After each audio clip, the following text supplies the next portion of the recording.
Teachers, tell me about your favorite student. Why were they your favorite? I've taught for over 15 years, and while every student brings something unique to the classroom, one stands out in a way I'll never forget. Elena. Elena wasn't the top of her class, nor was she the most outspoken. In fact, she sat quietly in the second row, always with a journal tucked under her arm and a pencil behind her ear. What made her my favorite wasn't her grades or behavior, it was her heart. She was the kind of student who stayed behind after class to ask if I needed help stacking chairs or tidying up.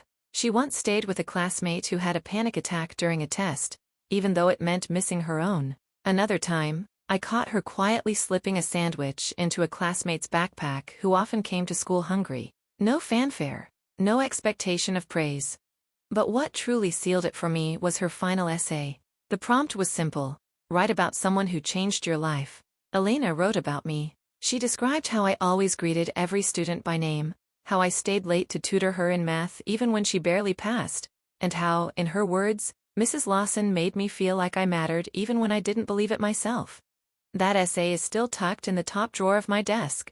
Elena reminded me why I became a teacher, not to raise test scores or manage behavior charts, but to reach the hearts behind the faces. She made the classroom a warmer place just by being in it. That's why she was my favorite.